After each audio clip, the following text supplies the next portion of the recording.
আসসালামু আলাইকুম। আজকে আমার জন্য ভীষণ কষ্টের একটা দিন। আমার বাবা মার মৃত্যুর পরে আমার সবচেয়ে প্রিয় মানুষদের ভিতরে যাদেরকে আমি হারিয়েছি, তার ভিতরে আমার খুব কাছের খুব প্রিয় বন্ধু আমার ভাই কামরুল হাসান সোহেল মোল্লার আজকে 21তম মৃত্যুবার্ষিকী। আজকের এই দিনে বাংলাদেশের ঈদের পরের দিন 2003 সালে নভেম্বরের 28 তারিখ সোহেল আমাদের গ্রামে, আমাদের কর্ণকাঠিতেই নির্মমভাবে, পৈশাচিকভাবে হায়ানাদের দ্বারা খুন হয়।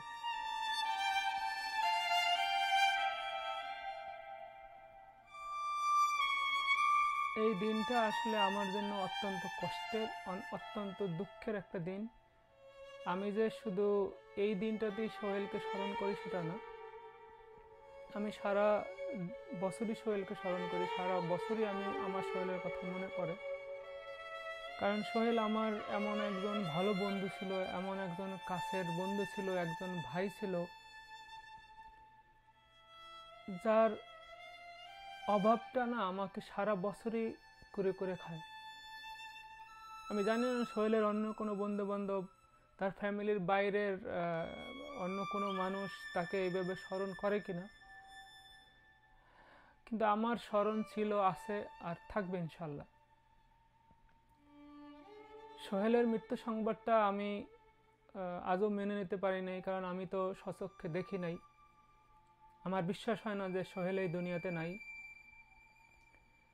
যেই দিনটাতে সোহেল মারা যায় ওই দিন আমি সার্জাতে ছিলাম। আমার বন্ধু বান্ধবের সাথে আমি বাইরে ছিলাম। তো ভাইয়া আমাকে ফোন করে মুনির বাসায় এসে দেখলাম ভাইয়া খুব মন খারাপ করে খাটের এক পাশে বসে আছে। তো আমার মানে খুব চিন্তা লাগছিল। ভাইয়ের চেহারা দেখে, আমার বড় ভাইয়ের চেহারা দেখে আমার খুব আশ্চর্যজনক লাগছিল যে এরকম মুডে আমি বোঝার চেষ্টা করতেছিলাম যে আসলে কি হয়েছে। তো আমি ভাইয়াকে জিজ্ঞেস করলাম, ভাইয়া কি হয়েছে? তো ভাইয়া বলে, মনে আমাদের অনেক বড় একটা ক্ষতি হয়ে গেছে। তো আমি হতবাক হয়ে গেলাম, অনেক বড় ক্ষতি হয়ে গেছে। আমি বললাম, ভাইয়া মা বাবা কি ঠিক আছে, মা আব্বা কি ঠিক আছে? বললো যে না মনের মা আব্বা ভালো আছে, কিন্তু সোহেল মারা গেছে। সোহেল মারা গেছে এই কথাটা শোনার সাথে সাথে আমি দরজার পাশে দাঁড়ানো ছিলাম, আমি ধাপ করে বসে গেছি। আমার কাছে মানে এর চাইতে অনাকাঙ্ক্ষিত ঘটনা আর জীবনে কি হইতে পারে।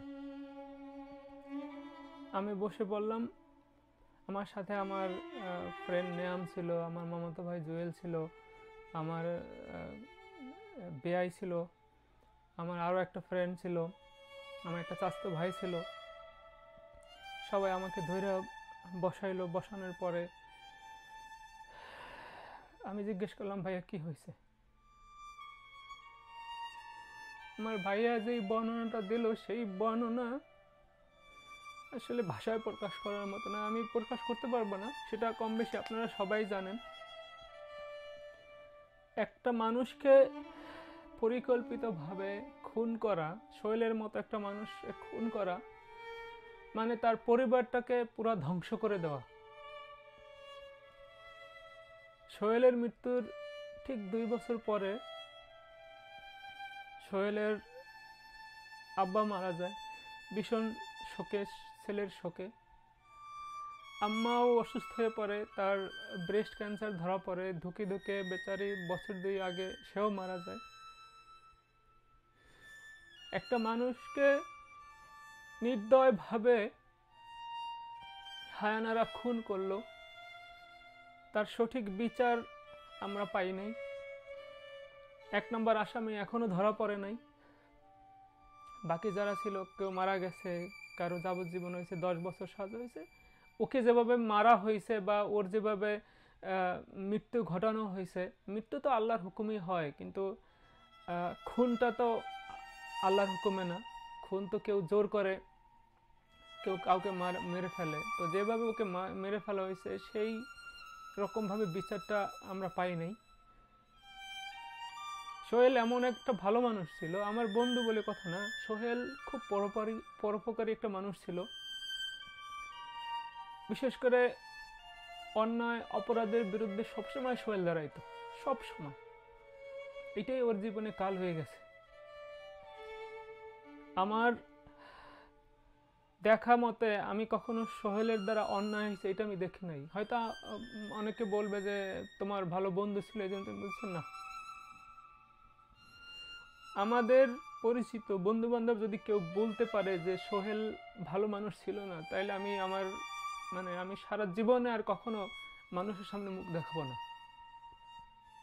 সেই মানুষটাকে নির্মমভাবে খুন করা হয়েছে। সোহেল, আমি যখনই কোনো খারাপ অবস্থায় থাকি সোহেলের কথা মনে করি। আমি যখনই একাকিত্ব অনুভব করি আমি সোহেলের মনে করি। সোহেল সবসময় চাইতো আমার সাথে থাকতে, আমার পাশে থাকতে।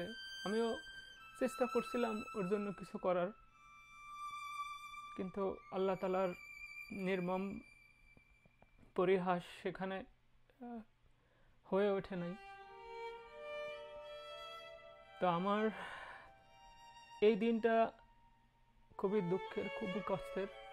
আমি অবশ্যই সোহেলের জন্য দোয়া করি, সোহেলের বাবা মার জন্য দোয়া করি। সোহেল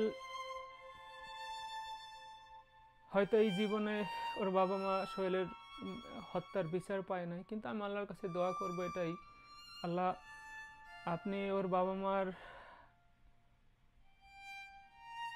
যেই শোক, ওর বাবা মার যেই শোক নিয়ে তারা দুনিয়া থেকে চলে গেছে, সেই শোকের পুরস্কার হিসেবে আপনি সোহেলের বিচার কাল কিয়ামতের দিন করবেন, সঠিক বিচার করবেন। বাংলাদেশের আদালতে, বাংলাদেশের আইনে সেই বিচারটা হয় নাই, সেই বিচারটা আমরা পাই নাই, কিন্তু কাল কিয়ামতের দিনে আমরা যেন সেই বিচার পাই। আমি সবসময় অনেক দিন একটা স্বপ্ন আমি দেখছি, সেটা সোহেল আমার আশেপাশে ঘুরঘুর করে। সোহেল আমাকে বলে যে, আমি আশ্চর্য হই যে কী ব্যাপার, তুই দুনিয়াতে বেঁচে আছো আর আমি জানি না। বলে, না ভাই, আমি তো বেঁচে নাই, আমাকে তো জোর করে মেরে ফেলা হয়েছে। তুমি আমাকে অনেক ভালোবাসো বলে তুমি আমাকে দেখতে পাইতেছো, দুনিয়াতে আমার আর কেউ দেখে না। বিশ্বাস করেন, আমি এই স্বপ্নটা অনেক দিন দেখছি, অনেক দিন। তো সোহেলকে এভাবে জোর করে মেরে ফেলা হয়েছে, একটা তরুণ ছেলেকে। বোন জামাইকে উপকার করতে গিয়া ফ্যামিলির মামলায় জড়াইয়া সেখানে তার এই পরিণতি। আশা করি আর কারো মৃত্যু যেন এভাবে না হয়। সবাই ভালো থাকবেন, সবাই সবার জন্য দোয়া করবেন। আমার বাবা মা সহ সোহেলের বাবা মা, পৃথিবীর যেসব বাবা মা অন্ধকার কবরে শায়িত, সবাই সবার জন্য, সবাই বাবা মার জন্য দোয়া করবেন। ভালো থাকবেন। আল্লাহ হাফেজ।